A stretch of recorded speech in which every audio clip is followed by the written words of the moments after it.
حکارت میں؟ کیا اس کو یہ پتہ نہیں تھا کہ یہ اللہ کو پتہ نہیں ہوگا، میں تھوک دوں گا تو؟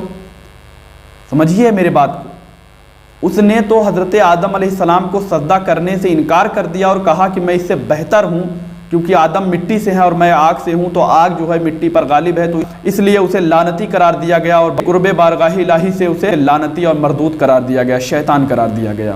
ہمیں یہ پتہ چلتا ہے، کیا یہ بھی ہے کہ حضرت آدم علیہ السلام جسے اللہ تبارک و تعالیٰ نے پیدا کرنا تھا، اللہ تبارک و تعالیٰ کو بنانا تھا، اسے دنیا میں بھیجنا تھا، اسے جنت میں ڈالنا تھا، کیا اتنی جرت ہو سکتی ہے ابلیس کی کہ وہ حضرت آدم علیہ السلام کی پتلے پر تھوک دے؟ کیا یہ سمجھ کر اس نے تھوکا تھا کہ یہ اللہ تبارک و تعالیٰ کو پتہ نہیں چلے گا؟ کیا جس وقت اس نے تھوکا تھا اللہ تبارک و تعالیٰ کو اس کا علم نہیں ہوا؟ کیا جس وقت اس نے تھوکا تھا اس وقت حضرت آدم علیہ السلام کے پتلے کی طرف فرشتے موجود نہیں تھے جو اس کے پہرے داری کر رہے ہوں؟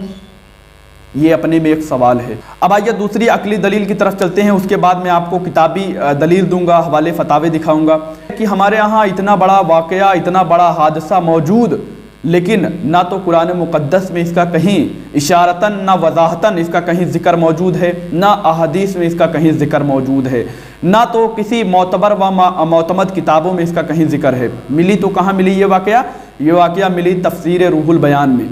اب روح البیان جو کتاب موجود ہے ہمارے ہاں، روح البیان میں میں بتاؤں آپ کو کہ ہمارے اکابرین نے کئی ایسے واقعات کی تحقیق کر بتایا ہے کہ یہ واقعہ جھوٹ ہے، لیکن وہ کتاب میں روح البیان کتاب میں موجود ہے۔ انشاءاللہ میں کبھی روح البیان کی کتاب کے چیپٹر میں یہ گفتگو کروں گا تو انشاءاللہ میں درجنوں واقعات آپ کو بتاؤں گا انشاءاللہ کہ یہ روح البیان میں موجود ہیں۔ پہلے میں آئیے آپ کو بتاتا ہوں کہ اتنا بڑا حادثہ گزر گیا لیکن قرآن مقدس میں یا احادیث میں اس کا کہیں ذکر نہیں ہے۔ یہ بھی اپنے آپ میں ایک سوال پیدا کرتی ہے۔ اب آئیے میں آپ کو اپنے اکابرین مفتیان کرام، بریلوی اکابرین مفتیان کرام، کچھ لوگ مجھے آ کے گالیاں دیں گے کمنٹ باکس میں، وہ بریلوی ہوں گے لیکن میں جن کا فتاویٰ دکھانے والا ہوں وہ بھی بریلوی۔ اگر آپ مجھے گالیاں دیں گے تو یہ گالیاں مجھے تک نہیں بلکہ ہمارے اکابرین بریلوی مفتیان کرام تک بھی جائیں گی، کیونکہ وہ بھی اس سے انکار کرتے ہیں، وہ بھی اس سے بالکل اسے ایگری نہیں کرتے۔ اب آئیے میں آپ کو وقار الفتاویٰ دکھانے چل رہا ہوں جو ہمارے اکابرین مفتیان کرام میں سے ایک ہیں۔ ان کی کتاب کا نام ہے وقار الفتاویٰ، ان کا پورا نام ہے حضرت علامہ مفتی محمد وقار الدین قادری رضوی علیہ رحمت و رضوان۔ سمجھ رہے ہیں، ان کی کتاب ہے وقار الفتاویٰ، جلد 1 ہے، صفحہ نمبر 342 پر سوال موجود ہے اور 344 پر اس کا جواب موجود ہے۔ پہلے میں آئیے آپ کو سوال پڑھ کے سنا دیتا ہوں تاکہ آپ کو لگے نا ہاں سوال بھی یہی کیا گیا تھا۔ سوال میں 2 سوال کیے گئے ہیں۔ پہلا یہ کہ کیا جو سور ہے جس کو پگ کہتے ہیں، سور، کیا سور کا نام لینے سے زبان ناپاک ہو جاتی ہے؟ پہلا یہ سوال ہے، میں آپ کو شارٹ کٹ میں بتا رہا ہوں۔ اب جو دوسرا سوال کیا گیا ہے، آئیے میں کتاب میں جو لکھا ہے لفظ باللفظ پڑھ کے آپ کو سناتا ہوں۔ لکھا ہے مثلاً کتا اس لیے پلید ہے کہ جب اللہ تبارک و تعالیٰ نے حضرت آدم علیہ السلام کو بنایا تو ابلیس کو حکم دیا کہ آدم کو سجدہ کرو، تو اس نے انکار کیا اور حضرت آدم علیہ السلام جو ابھی محض مٹی کا بت تھے پر تھوکا تو اللہ تعالیٰ نے وہاں سے مٹی نکال کر کتا بنا دیا۔ چونکہ اس کے تھوک کی وجہ سے وہ مٹی پلید ہو گئی تھی، اس لیے کتا پلید ہے۔ یہ بھی سوال ہے۔ اب آئیے میں آپ کو جواب دیتا ہوں، جواب سنیے۔ اب دیکھیے انڈر لائن جو ہوا ہے پہلے سوال کا، میں تاکہ جواب دے دوں، اس میں جو پوچھا گیا تھا سور کا نام لینے کی وجہ سے کیا زبان ناپاک ہو جاتی ہے، آپ نے فرمایا بالکل بے بنیاد بے اصل ہے، ایسا بالکل نہیں ہے۔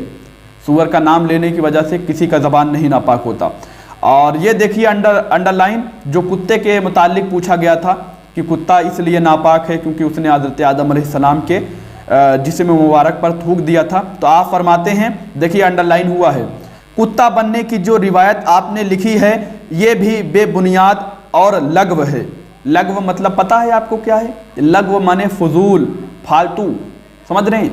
فرماتے ہیں یہ بھی بے بنیاد، اس کی کوئی بنیاد نہیں ہے اور یہ فالتو ہے، فضول ہے یہ بات، یہ واقعہ، یہ روایت۔ ہاں صحیح روایت میں اس کا کوئی تذکرہ نہیں ملتا۔ میں ریپیٹ کر رہا ہوں تاکہ اور اچھے سے آپ کو سمجھ میں آ جائے۔ فرماتے ہیں کتا بننے کی جو روایت آپ نے لکھی ہے یہ بھی بے بنیاد اور لغو ہے۔ صحیح روایت میں اس کا کوئی تذکرہ نہیں ملتا۔ واللہ عالم ثم رسول عالم۔ دیکھیں ہمارے اکابرین نے فرمایا یہ بالکل جھوٹ ہے، بے بنیاد ہے، لغو ہے، فالتو فضول ہے، اور ہمارے ہاں دھڑلے سے لوگ بیان کر رہے ہیں۔ یوٹیوب پر میں نے کہا نا، آپ یوٹیوب پر صرف اتنا لکھیں کہ کتا کو اللہ تبارک و تعالیٰ نے کیسے بنایا، یا کتے کو کیسے بنایا گیا، یا کتے کو کیسے پیدا کیا گیا، اس طریقے سے آپ لکھیں گے نا تو بس وہ ریکمنڈ میں آپ کو ایسے بہت سی ویڈیوز آپ کو یوٹیوب دے دے گا۔ آپ دیکھیں اس میں کس طریقے سے لوگ بنا تحقیق، بنا اس کو جانے پرکھے بس دھڑلے سے ویڈیو بنا رہے ہیں، علماء بیان کر رہے ہیں۔ اللہ اکبر، یہ غلط ہے۔ اور ہمارے علماء ایک بات یہ بھی کہتے رہتے ہیں، آپ نے سنا ہوگا، بارہا سنا ہوگا، فرماتے ہیں کہ کسی کے جھوٹے ہونے میں اتنا ہی کافی ہے کہ وہ ہر سنی سنائی بات کو آگے فارورڈ کر دے، لوگوں میں شیئر کر دے، لوگوں میں پہنچا دے۔ اس کے جھوٹے ہونے میں بس یہی سب سے بڑی دلیل ہے کہ وہ بس ادھر سنا ادھر بیان کر دیا، کوئی تحقیق نہیں، عالموں سے پوچھا نہیں گیا۔